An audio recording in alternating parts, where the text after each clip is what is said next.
Dr. Michelle, Valley Vet, and this month is Poison Prevention Month. Last month was Dental Month, and now we've moved on to our favorite toxins for March. Few things.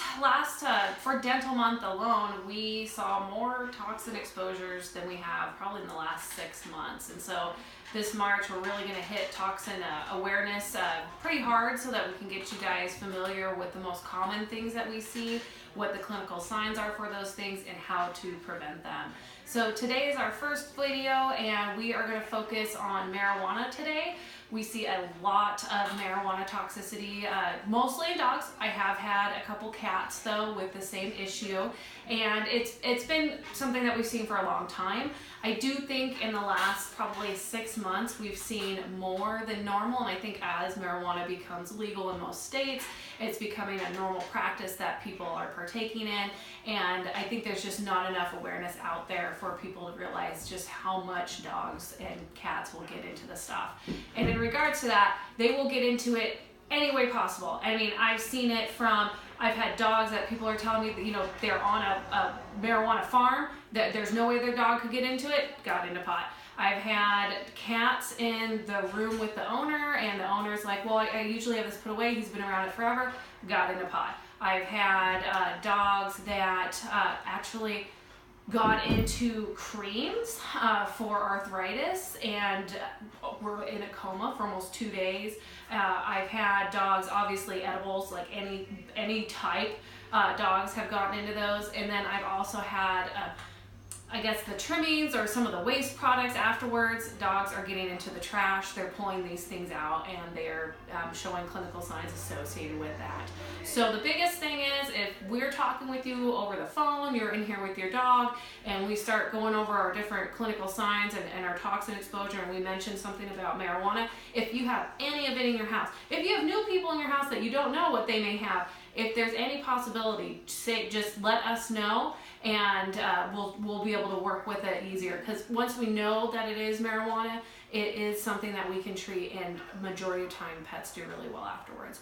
So let's get into clinical signs associated with it. I kind of like to put into 3 different stages of what I tend to see with dogs that get into marijuana. The first stage is kind of an anxious stage, and so a lot of times people will describe this to me as their dog seems really skittish all of a sudden. They go down to pet it and it's jerking away, it's twitchy, it's kind of stumbling around. That's usually stage 1, and I think we'll see that probably about 1 to 3 hours post-exposure.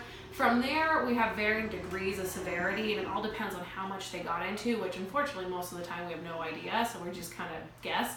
The next stage I tend to see is dogs get really ataxic. They start stumbling. They'll often urinate just freely, so it's not that they're trying to go to the bathroom, they're just leaking urine everywhere. And that's a really classic sign that we'll see. It's one of the few things that's pretty much almost predominantly a clinical sign associated with weed.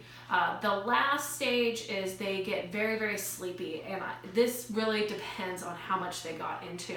And for example, we had one dog that was just we didn't know it got into marijuana. It was very, very lethargic, and as we're working with it, trying to figure out what was going on with this dog, he slowly started going directly into almost like a coma, and he was non-responsive for about 2 days. We did find out later, once we had the owner go home and search the entire house, was able to find out that he had gotten into a jar and had completely licked out some arthritis cream. We got him on fluids, he did great, but it was very, very scary in that meantime, trying to figure out what was going on as he was getting very sleepy. So if you have a dog at home that you're going, it was crazy and now it's just passed out, urinated everywhere, definitely give us a call. That's the main signs that we'll see associated with it, and we can get treatment on board. As far as treatment goes, it's pretty generic for toxin exposure in general. What we like to do is start by, if we know they just got into it, we'll have them vomit. Otherwise, anything over about a half hour, vomiting is not really going to do a whole lot for us. So at that point, what we're going to try to do is absorb some of the THC in there.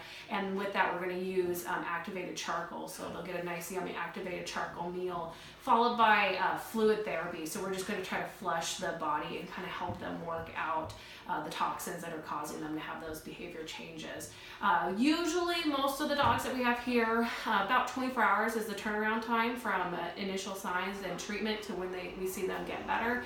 Really severe ones I've seen take a couple days, but if we know what it is and we get treatment on board, 99% of the time the dog's going to be fine.